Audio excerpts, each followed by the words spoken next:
So the Elon Musk versus OpenAI lawsuit is getting spicier. I have Brian Wong with me today. Brian is a futurist thought leader, and he runs the prominent science blog nextbigfuture.com. There's so much we have to catch up on, not only about the case against OpenAI, but also some interesting tidbits from Elon about FSD, and of course a couple of your articles from your blog. So welcome, Brian. Great to have you back. Thank you. And great to be here.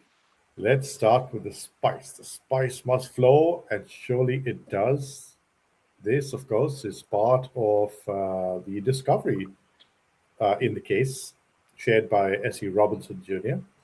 Uh, Unsealed court document in the Musk versus OpenAI lawsuit includes excerpts from OpenAI co-founder Greg Brockman's 2017 personal diary entries.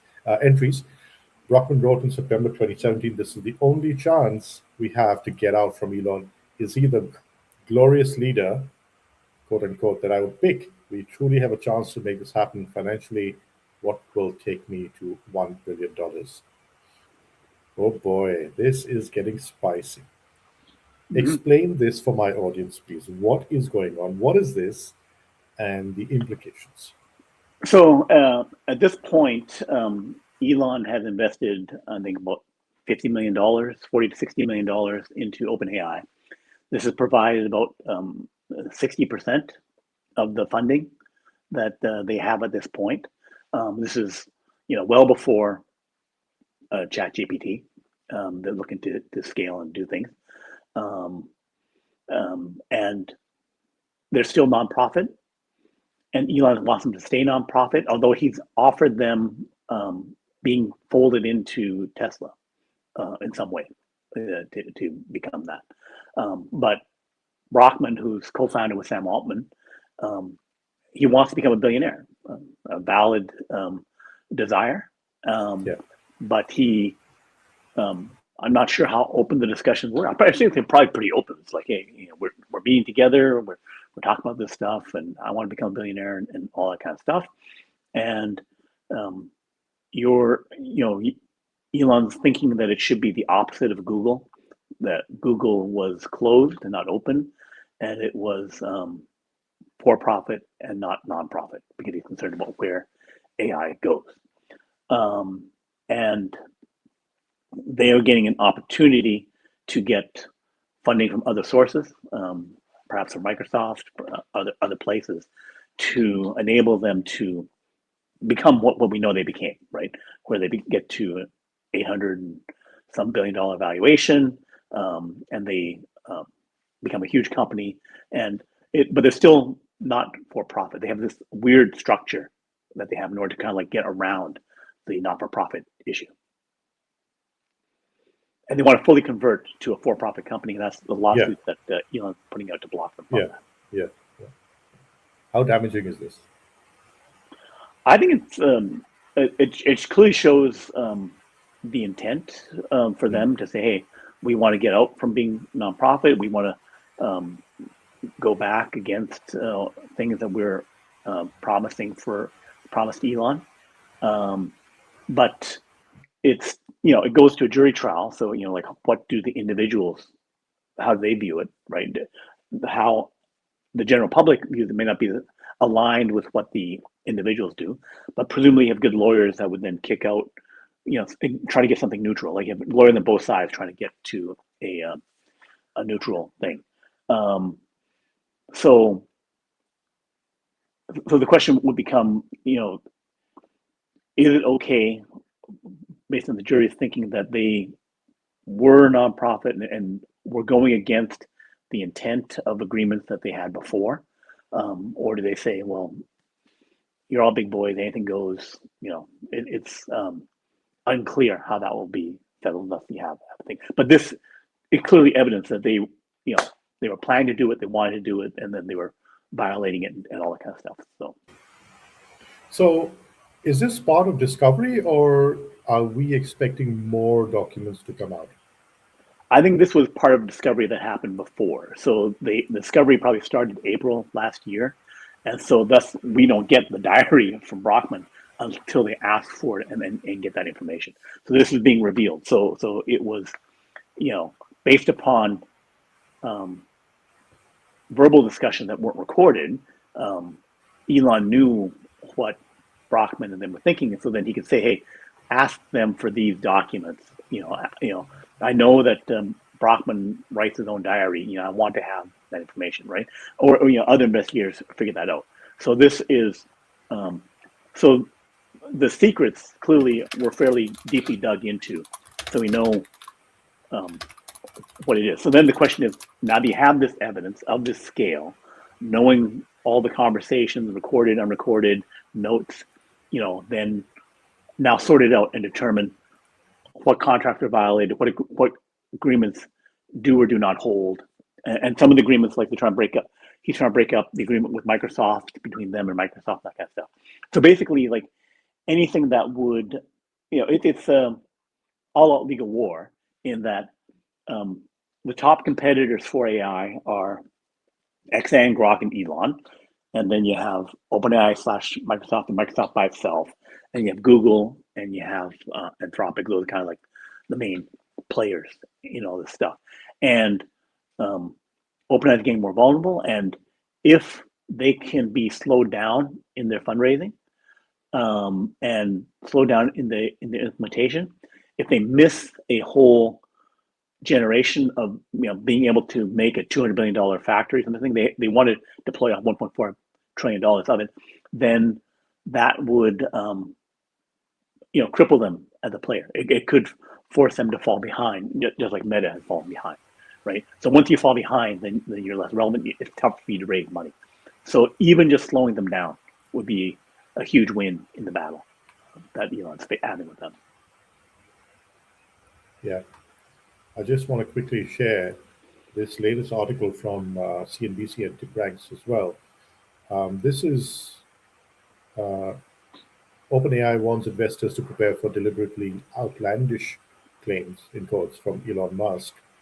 And apparently OpenAI has warned investors and banking partners to prepare for a lot of drama in its legal battle with Elon Musk as it moves closer to trial. And there was a letter sent out on Thursday. The company said it expects Musk to make deliberately outlandish, attention-grabbing claims as the case heads to court in April. By issuing this warning in advance, OpenAI appears to be trying to reassure investors and limit uncertainty. This is especially important given the company's impressive growth in valuation of $500 billion. So they're sweating. Right. And to the point, like if investors decide, okay, this is something that I need to be worried about, I assign some kind of risk factor, some kind of loss factor to it. All they need to do is, it's difficult enough for them to raise these huge amounts of money, right? Hundreds of billions of dollars, trillions of dollars. They need to raise all this amount of money. And then throwing in any kind of uncertainty or delays because of the lawsuit, that can, make them stumble. It's like, they need to do this big relay race thing in order to like hand off to the next phase, raise money, do stuff. So there's a series of clearly timed steps they need to achieve. And if this scares off some investors or does that, then that can harm them as a competitor, let alone if they lose this case entirely. And the other thing would be that, so one, that's the big slowdown, the competition between the major models. And then not being able to go for profit means that it is hard to raise the money because of the complex structure. And then also it prevents Sam Altman and Brockman from being fully rich, because they probably get like 10-20% or something like that each, right? So they would get like $100 billion versus having only the billions that they have, right?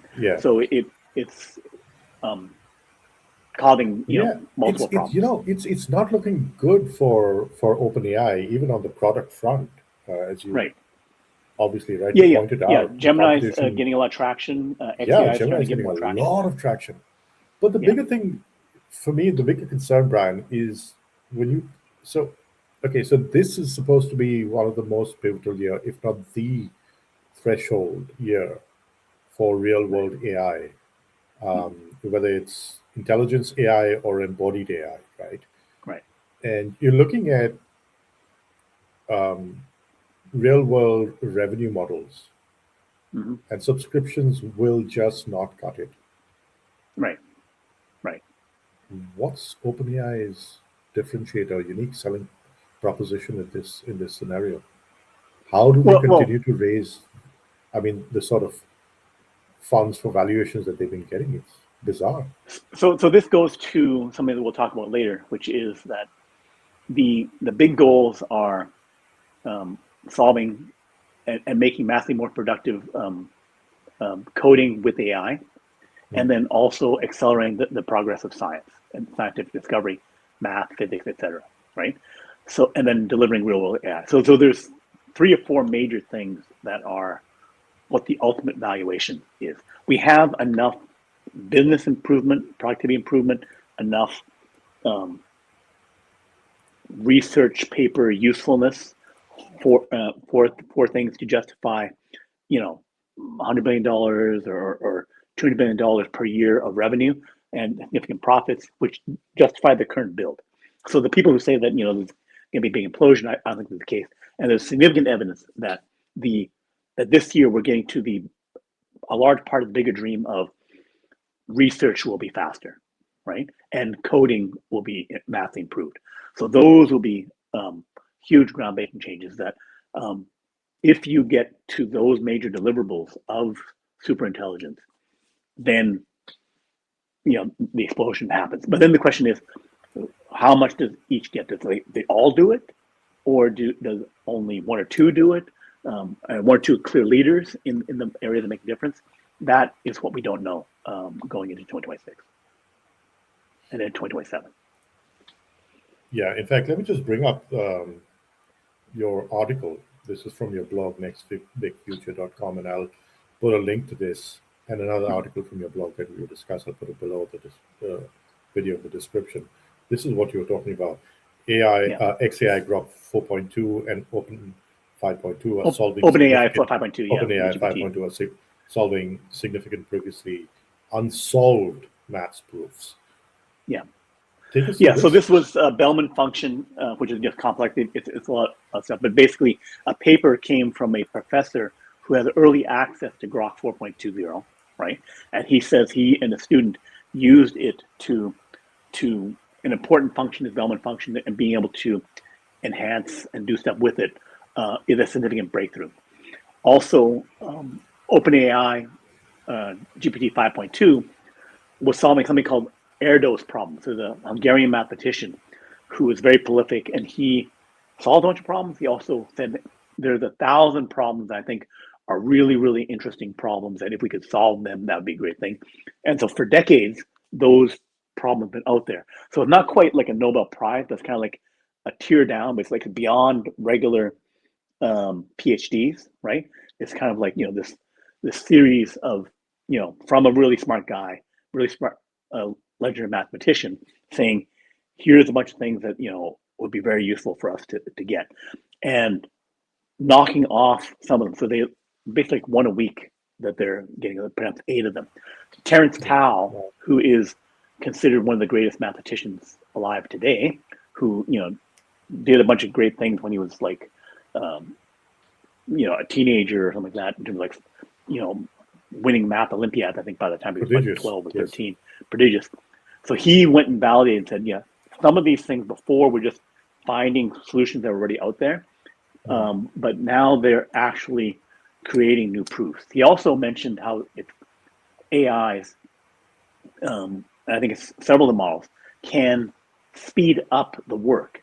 So it's like you're vibe coding math instead of vibe coding programs. Where it's like, so what you're saying is this is original work done by the AI models, right? Done by AI models. Wow, yeah. Because so one of the great filters that we've been talking about for sentience in AI and superintelligence and general intelligence before superintelligence is the ability to, as Elon has also said, to come up with new science on its own, original. Right. Does this qualify as that? Yeah, it's not completely on its own. Like they're working with mathematicians and stuff to do it, but it is where you're getting additive stuff. It's not just so there's And also there's besides getting to clearly novel, working together, co-working to deliver some new major papers and new major Erdős problem level discoveries. Terence Tao also described how they're doing this vibe coding. Vibe coding is where you just talk to it and you make it program like a user interface, make it a small program, a game, right? That's vibe coding. We just like talk to it and it programs by itself. Mathematicians can talk to it and say, hey, I'm working on this paper. Normally I have to change some formula. I made some discovery. Okay, I need to change the formula. It could be like a 200-page paper, right? So now when I change the formula, instead of me doing hours or days trying to make all the adjustments, it can do it instantly, right? So then it can speed up the writing of papers, the description of papers. So it is speeding up mathematical. So it's like a really, really good research assistant. Multiple really, really good research assistants. That's right.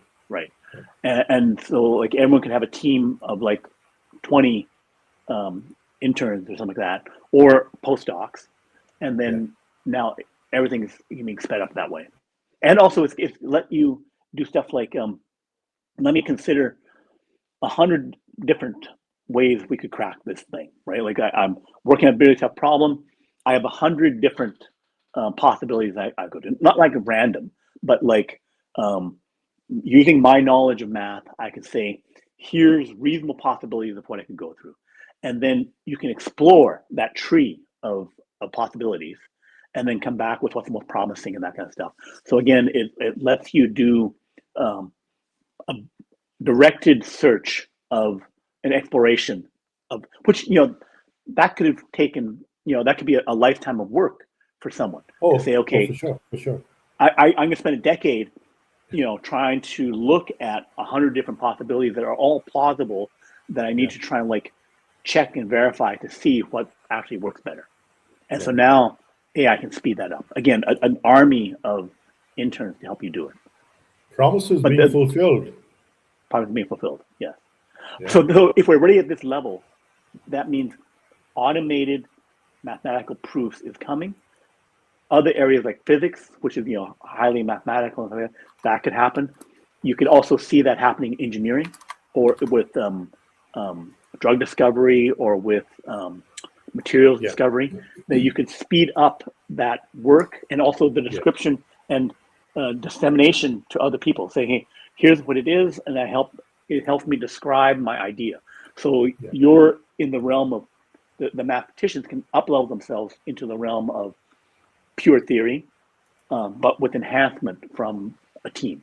So it's like expanding the resources and speed of work, which is hugely valuable for the future AI. Like if I need to power this, because this is like not easy work to do, I need to generate billions and trillions of tokens of work in order to make the equivalent of this thing happen. And then, so it's that productivity is happening, and the various large language models, Google Gemini, Grok, GPT 5.2, Anthropic, they're all going to compete to do this thing, and we're pushing into accelerating the science and stuff. And then if I can accelerate AI research, then that's the self-improvement loop where things just go really crazy. It's pretty crazy how much it's accelerating scientific research and discovery. Just fantastic. And this is just like, what is it, Grok 4.2? 4.20, and then 5 will be out in March, April. Just it's unimaginable what that's going to be. But to your point, last year I was speaking to Kian, and we just chatted with Kian the other day. Kian Conrad-Tauschberg, the founder and CEO of Xlumina. And last year when I chatted with him, he said he was using only Grok because he found Grok to be the best for studying orbital mechanics, because it was just so reliable as opposed to all the other models. And it was really interesting to hear him say that, and then see this now. There appears to be quite an exponential progression as far as Grok is concerned. ChatGPT and others have been up and down. We've seen Claude Code, Vibe Code co-work by itself, which is another stunning development. Right. So it's getting pretty serious. Right. And then the whole thing is like, what is the acceleration? Like this is going exponential. So then if I cut off some monetary resource or limit a monetary resource, like the lawsuit could do, or slow down the deployment of that, because it's like I need to have resources. I need to have money to build the data centers. I need to have the data to power stuff. I need to have better algorithms. So there's these pieces that are going into an engine that's going exponential, right? And self-improving and that kind of stuff.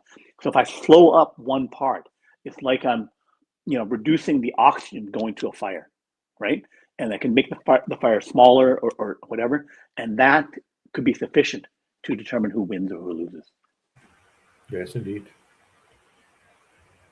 Okay, let's move on. There's this development I've been itching to talk to you about. So this was from a few days back, the 12th of Jan. News from Google, joint statement. Apple and Google had entered into a multi-year collaboration under which the next generation of Apple Foundation models will be based on Google's Gemini models and cloud technology. These models will help power future Apple Intelligence features, including a more personalized Siri coming this year.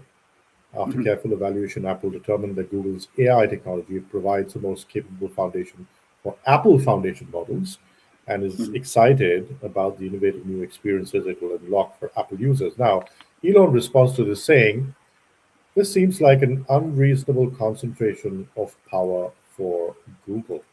And, Brian, we've been chatting on Over the Horizon for the past year or so about whether Elon's going to build a phone, an X phone, because it just brings together all the platforms. We've been arguing that, it's time he does that.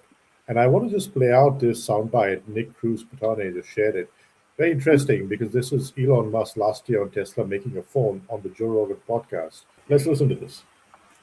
That releasing a Tesla phone? No, we're not doing a phone. Have you ever thought about it? We could do a phone since we like the operating system in Tesla. It's Linux based, but we've written a massive amount of software on top of that. So, probably Tesla is in a better position to create a new phone that's not Android or iPhone than maybe any company in the world. But it's not something we want to do unless we have to or something. What would be the situation where you would have to? Well, I think if Apple and Google / Android started doing really bad things like, I don't know, like censorship of apps, or I don't know, just treating people like just being like gatekeepers, that in a really bad way, then I guess would make a phone. Okay, so there you have it. And I want to go back to Elon's post, because this is exactly what the context of which he was talking about. It's clear. If he doesn't build a phone now, after having posted this, I don't know what else we expected to make of it. Yeah. So I think it will happen, but it's a question of timing, because they have the direct-to-cell phone satellite. They have 650 Gen 2, Gen 1.5 satellites with direct-to-cell phone, right? So though they're a slower speed, so they need to get up over and this they've year. just got FCC license for a total of 15,000 up, right? Right, 7,500 more. But that's V2s. They already had 7,500. Yeah, V2s. Yeah, so that I think would be like Gen 3 satellites that they would be putting out there. So that will let them Wait, add let me more. get this clear. You're saying that the gap from 7,500 to or 8,000 to 15,000 is going to be filled with V3s? I think so, because there's some funny nomenclature on it, because they call Gen 2, but then it's called V3. So I don't think, I think Gen 2 is V3 satellite. I think they can put up the V3 satellite with it. So it's a question of, because they have what they refer to FCC around that is, although putting up 7,500 Gen 2, like version 1.5, like the current, the Gen 2 minis or whatever they have, V2 minis, if that's what they're referring to, because it's a bit of different nomenclature, what they are publicly saying, on their websites and how they describe it, their versioning versus what they describe to Yeah, because they were going to make what is called V3. That was going to be called Gen 2, and then they have V2 minis. So there's the minis versus the full thing. So I'm unclear as to what that is. I believe they can put up either one. Yeah, I mean, look, if Starship is ready, what is it, IFT 11 or IFT 12 that we're going 12, for next? I think up to 12. So yeah. either 12 or 13, which is Yeah. just a matter of months. If they're Right. ready to pump out the V3 satellites, which essentially have been designed for Starship, Yeah. why would you put an earlier generation satellite up when you can Right. use Starship for that? Right? It doesn't make sense. Right. Yeah, it doesn't make sense. Yeah, you'd want to go to the big one because it's 20 times the capacity. You definitely want to go to the big ones. Yeah. So I'm presuming that this And approval remember, they're in a position where they can afford to have 1 or 2 or 3 unsuccessful launches. Yeah, many unsuccessful. It doesn't matter. As long as they end up working, then they're fine. Right. Yeah. Right. So to your point about launching the phone, until they get up V3 satellites direct to cell phone that are using the new bandwidth that they now have access to from the EchoStar deal, right? Yeah. They need to put up new chips in the handset, which are working with Samsung to do that with other providers, and they need to get up the new satellites. So the current satellites don't cut it, right? They need to have new transmission gear, other stuff to do the new stuff, and they have to have new phones, chips to receive it. So whether they are working with Samsung, it's provided by other companies, right? They're at least at the point of the Google Pixel Android thing, where Google would make a reference phone, and then other people would do it, right? So they're at least making a lot of the internal guts of it needs to have this in order to work with our system. So they're at least 40% of the way there, making the core components that are needed. One, core infrastructure and core components that are needed to do this thing, right? Pushing further forward would be that in order for them to not worry about picking off partners, right? Scaring them away and saying, hey, I'm going Pixel and I'm going to prioritize that versus Android. So they're similar to Google in terms of like how much they're doing on, because they have to do a lot of the hardware for the other people to copy, right? And then to license from them. And then the question of like, do I step over and how much do I push my own phone, right? If they have partners to do it, then that ecosystem might work out better initially. The only time you cross over would be when they have enough stuff to say, and now I make hundreds of millions of my own phone, right? Because it's no good for them just to only make a few million or 10 million of their phones. They need to be able to come up big. What? I'm thinking it would be. I think that would be a 2028 thing where they're ready to pull the trigger to go big and scale. Because they need to either have partners or even if it's just for America, continental America, to serve continental America. Again, they need to come out hard and big and have a full strategy. They can't come out with if I'm doing a D-Day invasion and I'm going to go big on my own thing, I need to come with 200,000 troops. I can't hit the beaches with 5,000 guys, right? Because I need to attack something, right? So in order to have a strategic assault that would work, right, they need to come up big. And just coming up with a phone and doing like a million phones, they could do that, but it would not be strategically useful for them to do it because they can work with other partners on it themselves, right? So they have to have a strategy where and I come out big with a massive launch. I need to go full Huawei, 300 million phones, 200 million phones. I need to have a relevant number where it's okay that I lose other partners. Because right now, other partners scared them anyway, right? Like AST Space Mobile is launching their stuff. Like AT&T is working with them. Verizon's working with them, right? And they have more bandwidth borrowed from AT&T and them. So they were worried about that. They have twice to 3 times as much bandwidth even after the EchoStar deal, right? But those guys will only have 60 satellites up by the end of this year if everything goes as planned, right? So versus SpaceX can get up 10 times 20 times as many satellites in comparison to those. So it's a matter of being able to do it at scale, right? In the meantime, they can push with their partners to do it. It's a question of like, so there's a bunch of players that are involved. Yeah. I mean, honestly, frankly, I am so surprised that this post from Elon has not created as much buzz as I thought it would.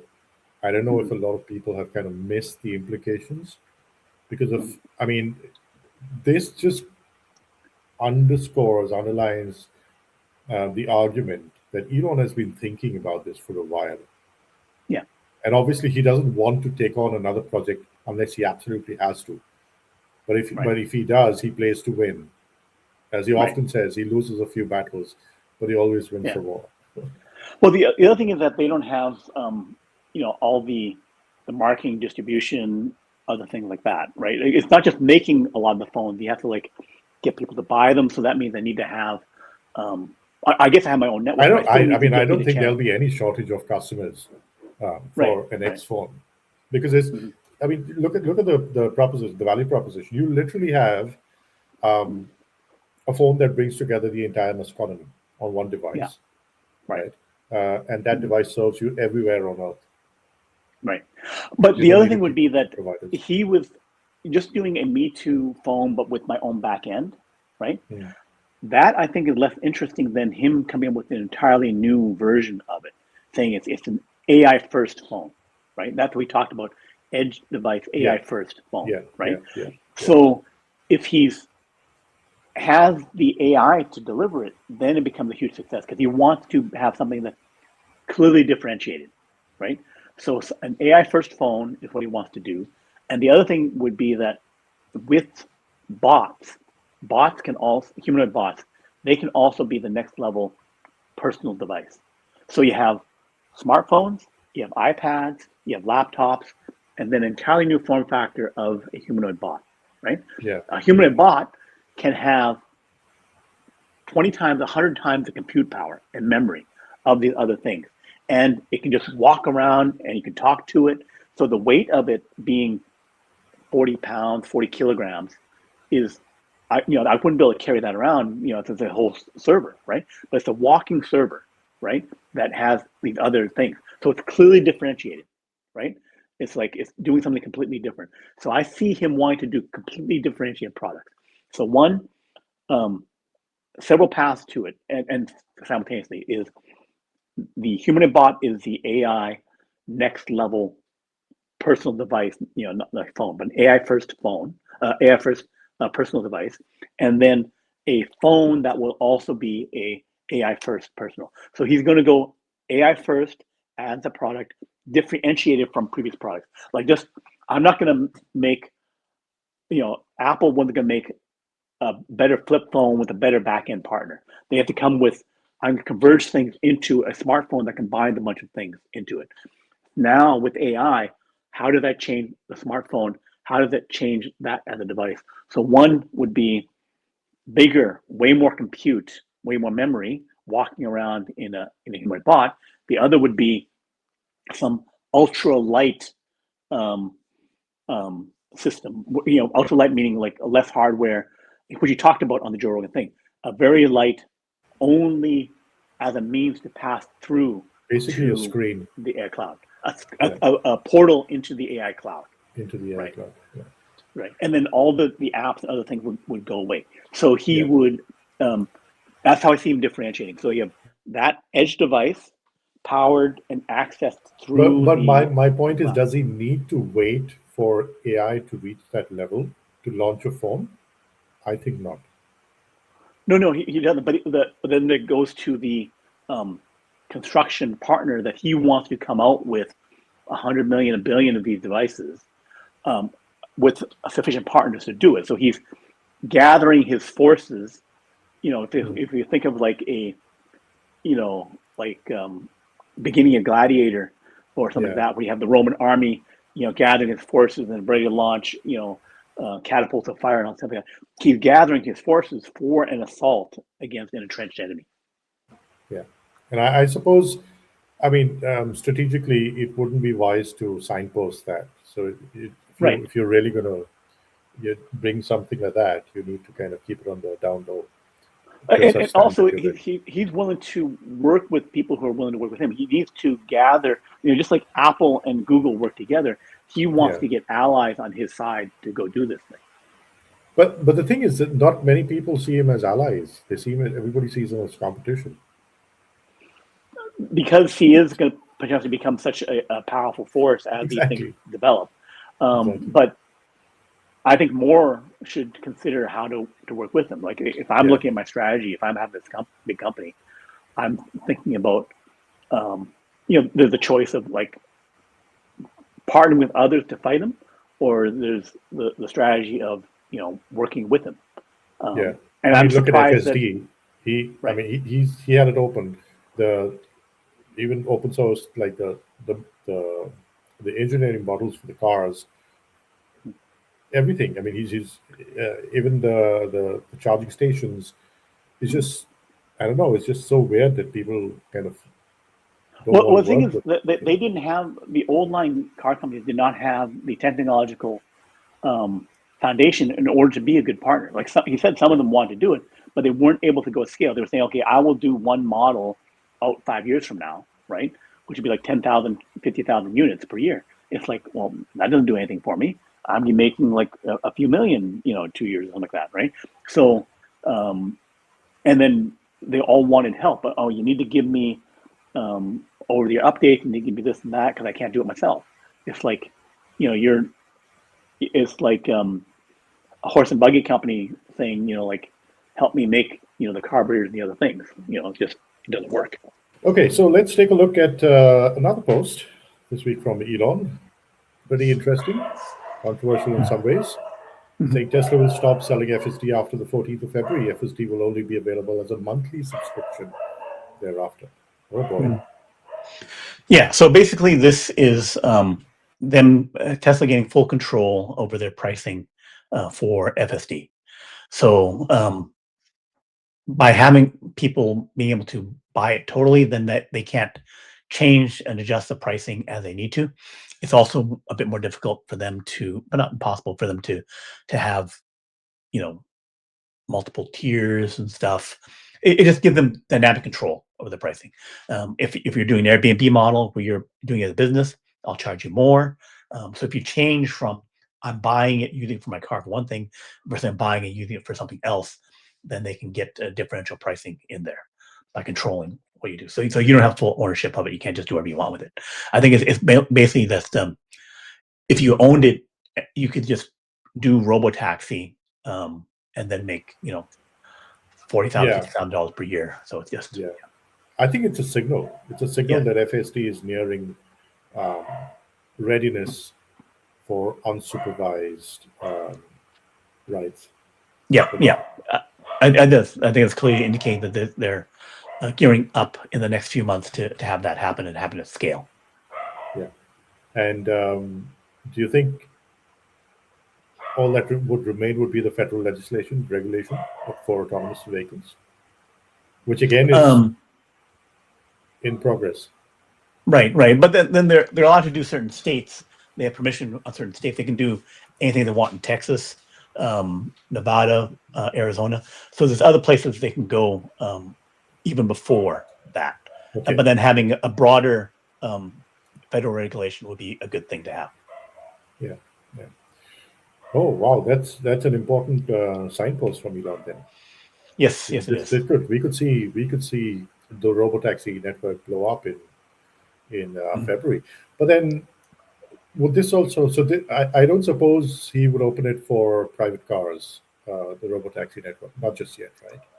Yeah. It's generally he signaled that would be 6 to 18 months after the broader. Because you need all the supporting infrastructure. Right. For keep the cars clean, etc. Right. And then a lot more charging, a lot more other things. Yes, there's a lot more support to it. And they want to make sure, again, that they do it at some scale, 1,000, 10,000 vehicles, before they say, okay, now potentially 1 million vehicles can do it, right? They need to look at kind of scale up that point. Yeah, but Tesla could so easily just divert a lot of the production of Model Ys to the robotaxi network. Yeah, that's right. Yeah, so they can You're not easily expecting Cybercab till what, April? April, right? Yeah. And then wouldn't be scaled until maybe 3 months thereafter, right? Yeah. Yeah, but they can, if they're putting that car production over to it, they can easily do 100,000 per month. I think they Which can is a lot. Yeah. Yeah. Right. I mean, but so I think how many states can they roll it out in immediately? Is it 3 or 4? And how many cars would you need to saturate the market in those states? I think they have there's 3 or 4 that they're already operating in California, they're operating in Texas.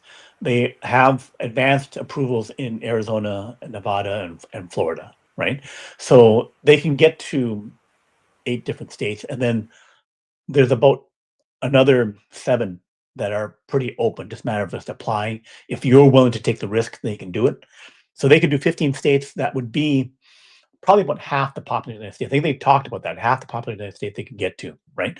So they can get to about 150 million, which would be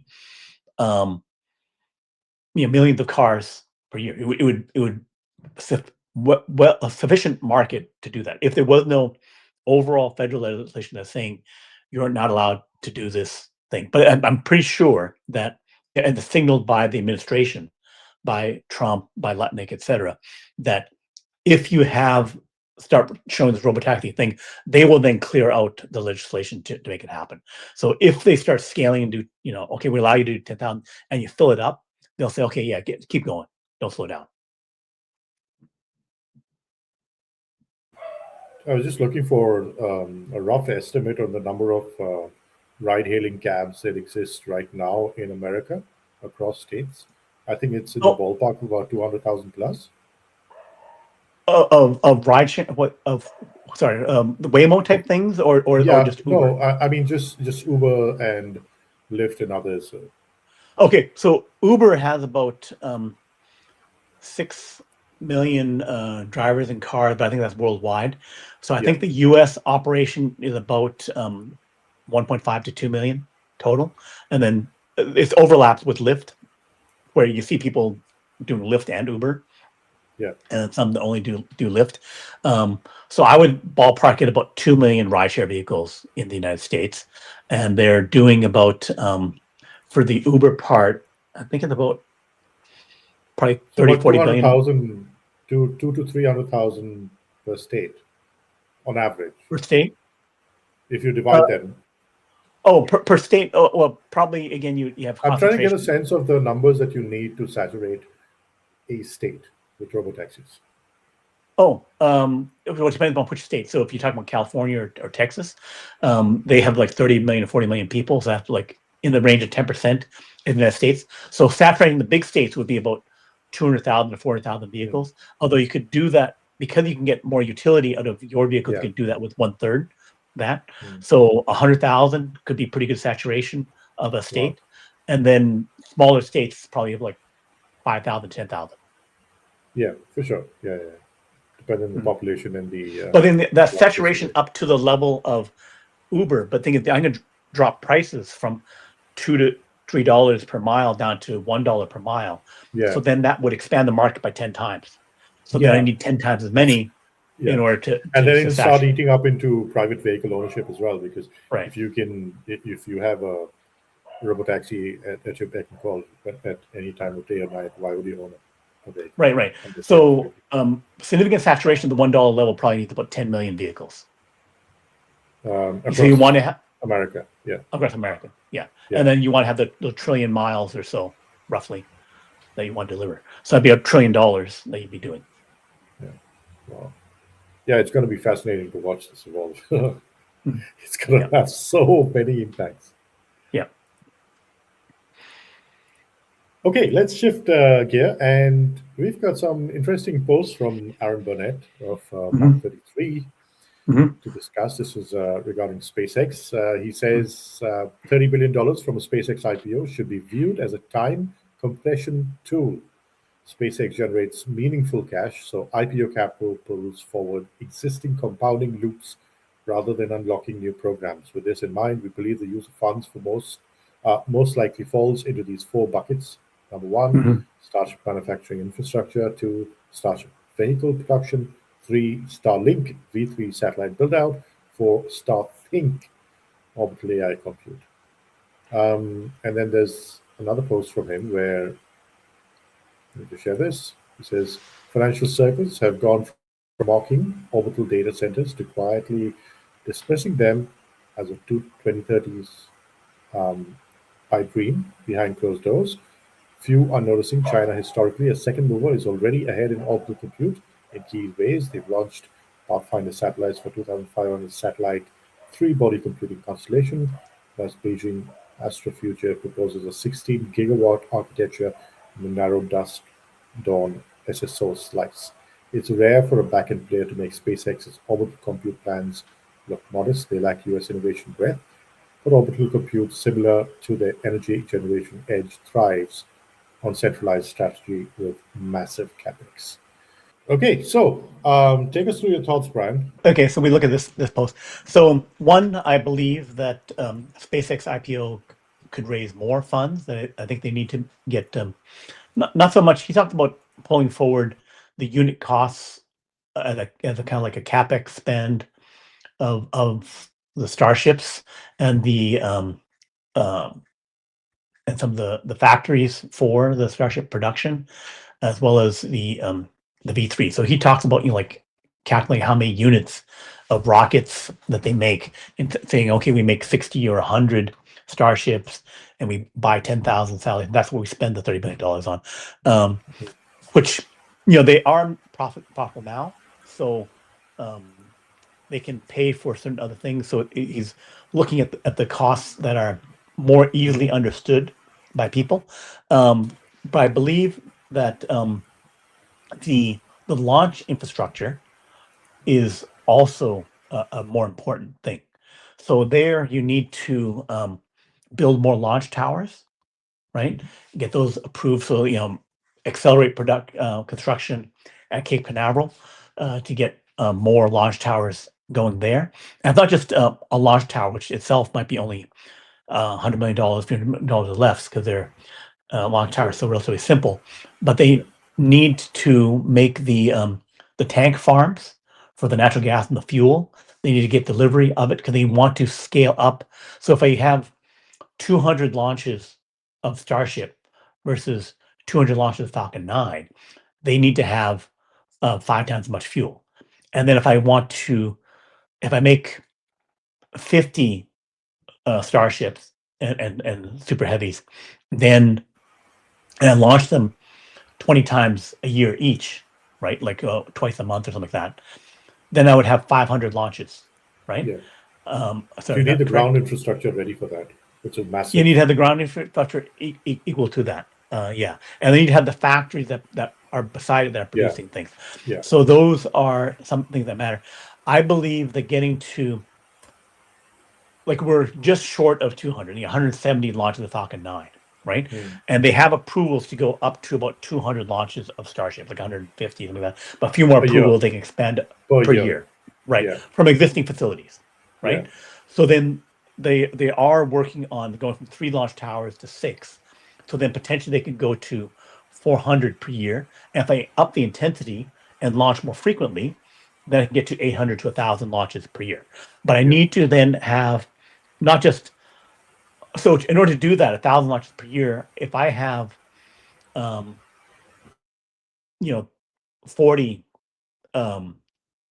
of starships and super heavies, I could launch twice per month and get up to about like 25. I'd be at my 1,000 launches per year, right? So I only need about 50 and I can get to 1,000 launches per year. But I need to then have 20 times, 25 times the fuel facilities in order to fuel those launches and fuel for the methane and then also the liquid oxygen.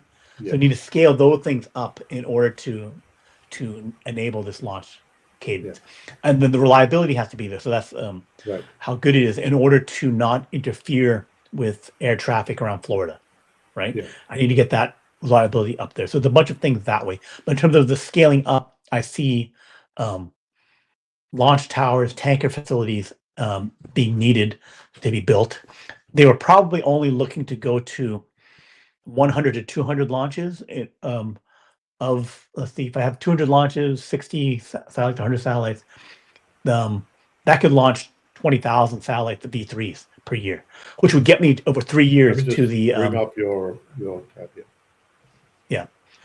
So I'm saying that getting to 200 launches per year in 2027 was probably the original goal, and it's probably also something that's relatively easy to do. I mostly replace my Falcon 9 launches with Starship launches. I'm moving over my 150 launches that Starlink was using from Falcon 9. So they're the main customer that moves over to use, instead of Falcon 9, they move over to use Starship, right? Because of the 170 launches, 150 is SpaceX launching their own Starlink, right? Yeah. So they can move over and say, okay, I'm shifting over. You other guys aren't ready to move over. You haven't designed satellites for the new rocket, which are bigger and various other changes they would have. Yeah. I'm ready to move, so I'm going to move over and then be my own launch customer, right? Do we know, Brian? Have we got any indication of whether they're prepping for this massive onslaught of manufacturing for V3?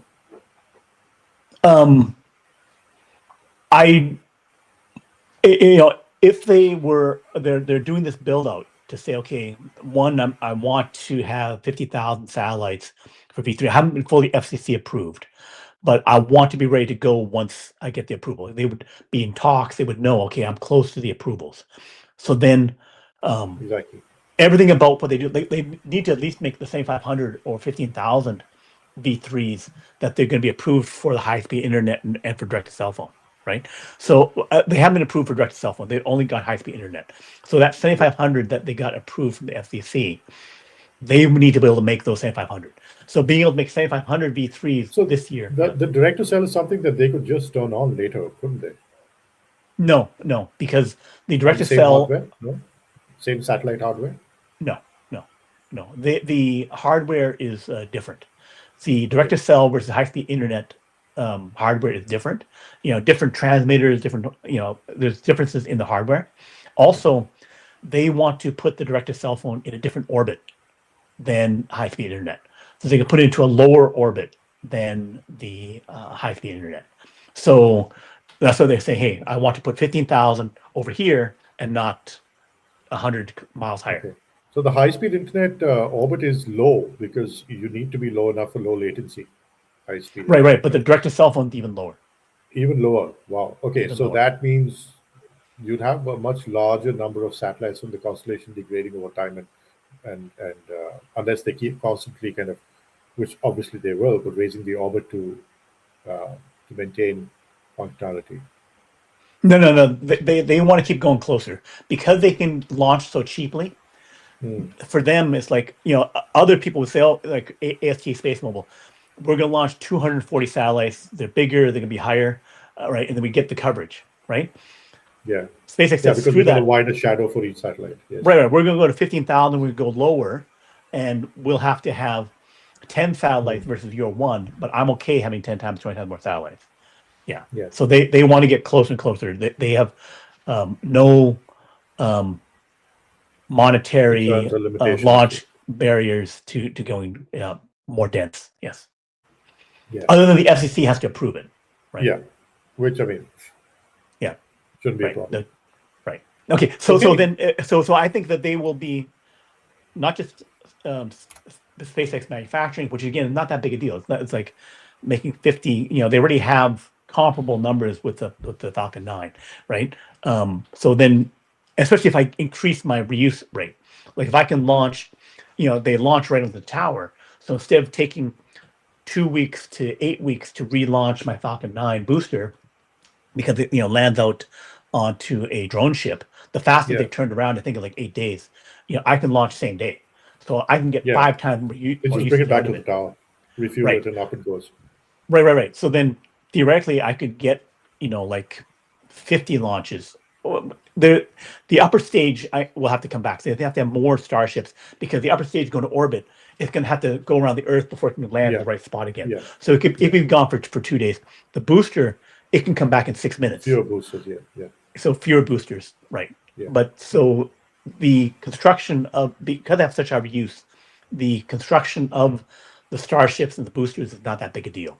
If I have full reuse and I'm not destroying them, then I can. That will be a very low cost. Yeah. I think people still haven't quite kind of generally got the sense of how much of a step up this is going to be in the cadence of launches, because once you have reliable, frequent reusability, you don't need as many boosters and starships to get that many launches. Right. Yeah, because I'm reusing it all the time. And just like a airline company that's launching twice a day with their Airbus or their Boeing planes, right? They don't need, they can get by with, like 100 planes or 20 planes, something like that, and have thousands of flights. Right. Yeah, So going to my thing is that the key for them, so if 200 is relatively straightforward in terms of getting to that number of launch capability, then they want to grow double or quadruple every year. And then if in the my low case of 200, 400, 800, 200 launches in 2027, 400 launches in 2028, 800 launches in 2029, which the same, if I'm not losing any starships, just increasing the launch cadence can achieve that. So I just need to have the fuel supply and the air traffic clearance to do those launches, right?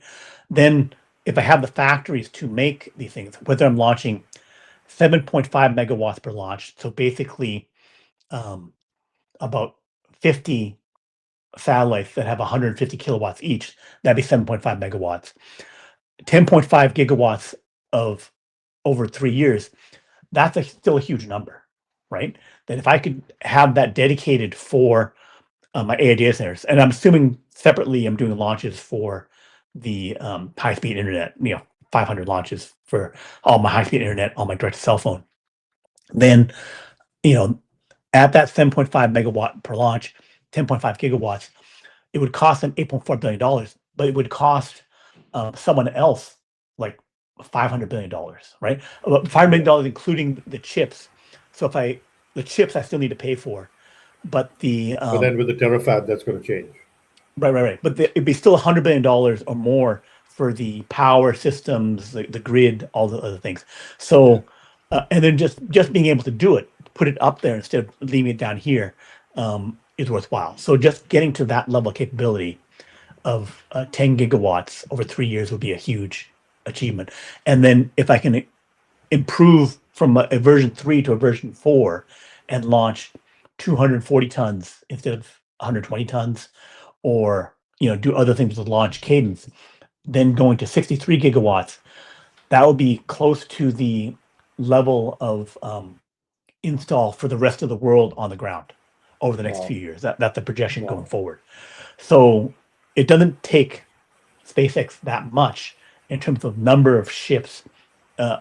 It's more the limitations on factories to make those satellites, because they need to go from only 50,000 satellites to 500,000 satellites, right? Yeah. If I'm going to put up 50 gigawatts, I need to put up like hundreds of thousands of satellites.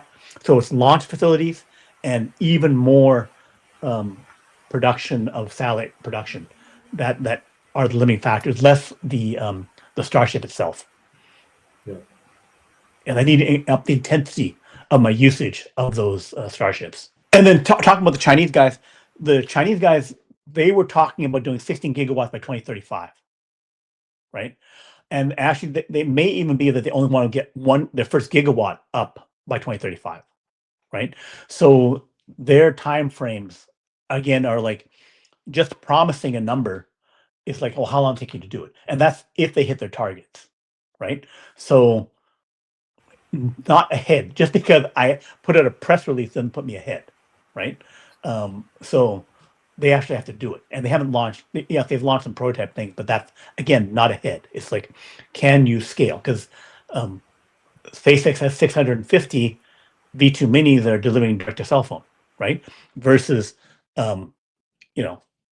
nothing commercial from AST Space Mobile, yet. They just got their first commercial. They had 5 prototypes up there. They didn't have, their operational system, and they can't provide limited capability until the end of this year if they get 60 satellites up out of the 240, right? So again, competition, like, are you actually offering service? SpaceX is able to race and deliver service and capability and hundreds of satellites and thousands of satellites. It's kind of like Waymo and Robotaxi all over again. Right, that's right. Just because you're first up there doesn't mean that in the long run you're going to be the winner. It's going to be interesting. Okay, let's move on. There's another article from your blog that caught my attention. Thanks for sharing it. This is interesting. Startup substrate could enable the age of X-ray lithography for sub-nanometer chips. A lot of big words. Break it down. Yes. So lithography is where we use light to print the semiconductor chips. You shine the light through, and then the shorter the wavelength, the narrower the wavelength, the smaller the feature size I can get. So the more transistors I can put onto my chip. So the big breakthrough that we had, with the West had a few years ago, was to get extreme ultraviolet. So regular light is up around 200 nanometers, 300, 400 nanometers, depending upon the color, and then extreme ultraviolet gets us down to 13.5 nanometer wavelengths. Right, so this is the advantage that we have over China, was to go to extreme ultraviolet. One thing is that the feature sizes, we talk about 2 nanometer chips now. 2 nanometer chips are not actually 2 nanometer feature sizes. The smallest feature on a chip used to be what we talked about, but they then started changing into a marketing term, where it's like the 2 nanometers is if the chip I was making was using planar technology, the old school technology that was scaling before, but instead we've gone more vertical. We've gone to gate all around and stuff like that. Anyway, still smaller is better. Smaller is better. So what's beyond extreme ultraviolet? That's X-ray. X-ray is beyond the extreme ultraviolet.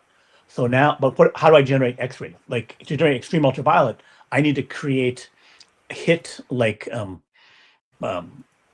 mercury or some other metal, and then I hit it with a laser, and then I generate the wavelengths. Here, they create a particle accelerator in order to generate the X-rays that will do it. And there's multiple companies, Substrate, Inverse Semiconductor, X-Light, that are working on these X-ray sources. So they're about 5 years away from a commercial system.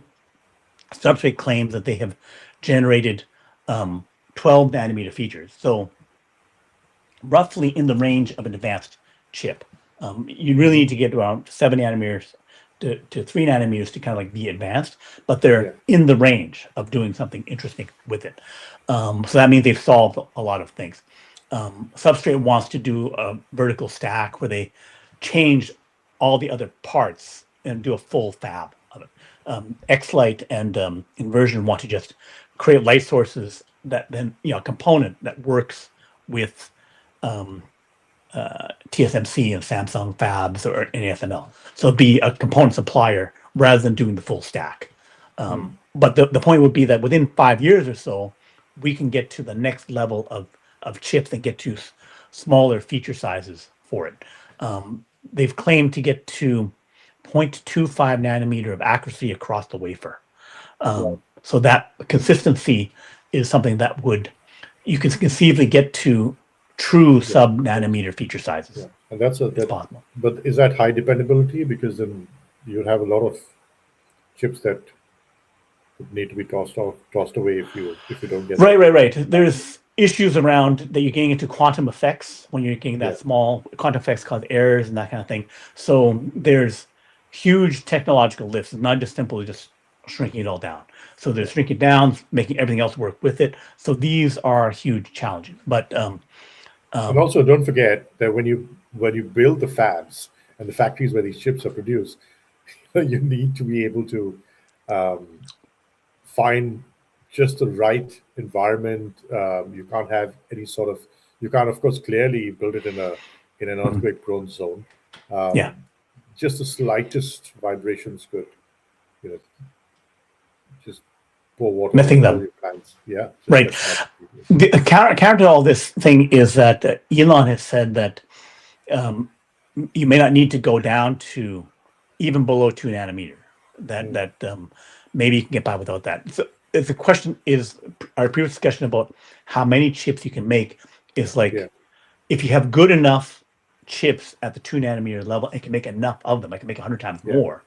That could be more useful than going down these feature sizes, because the physics of it, unless you change what you're building, is that you can only get another double in energy efficiency, even as I shrink down in feature size. Yeah, the cost because of the benefit physics. ratio isn't attractive. Right. It's not contracted at the same level. But clearly, it is useful. If everything else be equal, I can get smaller. I want to be smaller, right? But just that everything may not be equal. So it's But then again, I mean, if you take these chips to space for orbital AI data centers, let's say 10 years, Yeah. or 15 years, yeah. there are they need to be space hardened. There's radiation, a lot of other factors that come into play. So right now we're going without space hardening, so radiation hardening. Up until now we have, but the new wave is to not radiation harden the chips. They just live with the errors. It's like I have one error in 10 million. I just software correct it and just deal with it, as opposed to losing 100x on efficiency and cost by doing all the hardening, right? And doing the delays, right? So there's a lot of moving parts on these things, but having smaller feature sizes, having this capability will be useful at some point. Question is, economically, when did it take over? But and they would, having it kind of work in 5 years versus perfected.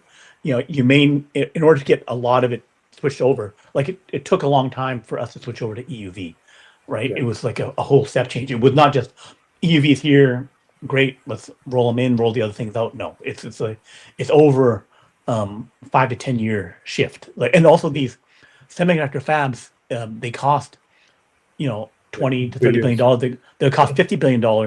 So it's the shift is very It difficult. has to be a viable investment proposition. Right. The potential, though, is that these things could reduce the cost of the fabs by 10 times, 100 times.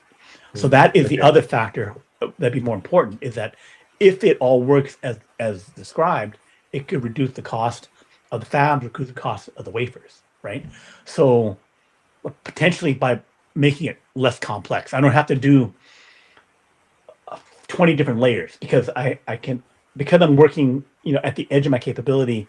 I have to do 4 layers. I want to print a line here and a line over here, and then I can only do one every 4 lines, and I need to have another mask that fills in.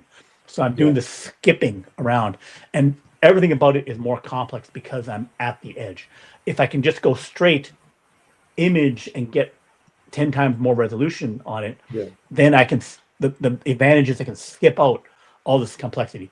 I don't have to do multi-layer. I don't have to do 20 different masks. I don't have to do all this stuff. So the simplification potential. And you reduce potential errors as well. Right. Reduce potential errors. Right. So having that capability of going direct to ultra high resolution. The claim is, though, that the critics say, okay, we're direct writing these things. We had the ability to direct write before with electron beams. Can I get the volume production up? Because I need to produce 1 million wafers. I need to produce 1 billion chips, right? So if I can't do it fast enough, then it's not economic. It's only for some niche application where I must have the size, right? To be a general solution, it has to have the volume, because I need to have that many chips. If I can't make that many, then you're a sideshow, right? So, there's a lot of moving parts here. Yeah. But anyway, so you see this in the next 5 to 7 years? Starting. Starting. Right. Starting. Okay. Interesting. Yeah, but it also shows that capability is beyond. And the other thing is that, in this whole exponential thing, if I have AI helping me to figure out all the little problems in implementation, maybe things can be implemented faster if we have, for sure, of course. Yeah. Exciting times. Yes, exciting time. Yeah, I think by the end of this year itself, as we enter 2027, we won't recognize the world as we know it today. Can you Right. imagine what the world will be like in 5 to 7 years when these potentially are available for use? Well, I think it's gonna be like the picture in the background, a lot of space. A lot of space, indeed. Indeed. A lot of space. A lot of space, a lot of AI. That's what the world's gonna be. A lot of space, a lot of AI. Fingers crossed. Yeah. All right. Thank you so much, Brian. We've covered Thank you. so much. Yeah. Absolutely loving our chats. Thank you so much Thank for you. taking the time. Thank you. Okay. Thank you. Bye-bye.